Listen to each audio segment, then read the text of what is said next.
Morning students, आपका स्वागत है हमारे YouTube channel pathfinder classes Chhapra में। जिन लोगों ने अभी तक इस चैनल को सब्सक्राइब नहीं किया है, चैनल को सब्सक्राइब करें, बेल आइकन दबाएं ताकि हमारे वीडियोस के अपडेट्स आपको समय समय पे मिलते रहें। ये आपका पार्ट 4 वीडियो इस चैप्टर का। पार्ट 4 वीडियो में हम लोग प्रश्नावली 13.2 पे हैं और क्वेश्चन नंबर है 1। देखिए ऊपर आपके कह रहा है कि जब तक अन्यथा ना कहा जाए पाई बराबर 22/7 लीजिए। ठीक है, ये ध्यान रखिएगा आप लोग।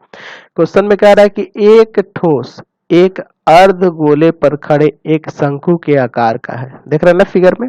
चलिए, ये आपका नीचे अर्ध गोला हो गया, इसके ऊपर एक शंकु आधारोपित है जिनकी त्रिज्याएं कितनी है, 1 सेंटीमीटर है। यानी कि शंकु की भी त्रिज्या 1 सेंटीमीटर है और इस अर्ध गोले की भी त्रिज्या 1 सेंटीमीटर है तथा शंकु की ऊंचाई उसकी त्रिज्या के बराबर है। यानी कि जितनी त्रिज्या है उतनी ही ऊंचाई है, यानी कि इसका भी 1 सेंटीमीटर हो जाएगा ऊंचाई।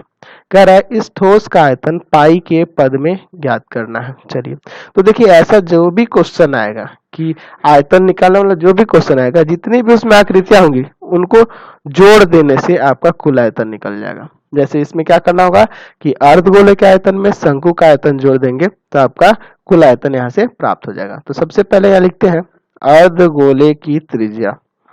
अर्धगोले की त्रिज्या, अर्धगोले की त्रिज्या यानी कितनी है, 1 सेंटीमीटर। अच्छा, शंकु की त्रिज्या, शंकु की त्रिज्या, शंकु की त्रिज्या यानी कि आर, ये भी सेम ही है, 1 सेंटीमीटर। ठीक है। अच्छा, शंकु की ऊंचाई, शंकु की ऊंचाई, शंकु की ऊंचाई यानी कि h जो है वो कितना है, वो भी आपका 1 सेंटीमीटर है।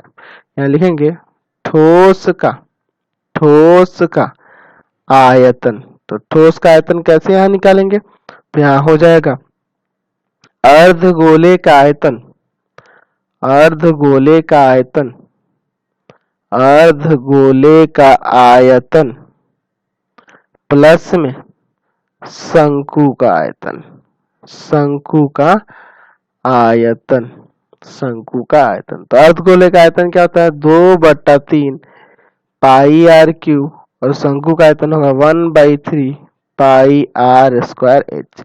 चलिए यहाँ से कॉमन कर लीजिए 1/3 पाई आर स्क्वायर। तो यहाँ बच जाएगा आपका 2r और प्लस यहाँ क्या बच जाएगा आपका h। समझ गए। चलिए यहाँ पे वैल्यूज को रखते हैं। 1/3 पाई की जगह तो कुछ नहीं रखना होगा क्योंकि पाई के पद में ही आपको लाना है। चलिए r का मान 1 दिया है। चलिए 2 × 1 + 1, h भी 1 है, सेंटीमीटर क्यूब। चलिए यहाँ जो होगा पाई/3 गुना में, यहाँ देखिए 2 × 1 = 2, 2 × 1 = 3 सेंटीमीटर क्यूब। 3 से 3 कट गया, आ गया पाई सेंटीमीटर क्यूब। यहाँ से आपका आयतन निकल गया। तो बहुत ही आसान एक्सरसाइज है। इसमें जितने भी एक साथ संयुक्त फिगर होंगे उन सभी के आयतन को जोड़ देने से कुल आयतन निकल जाएगा। चलिए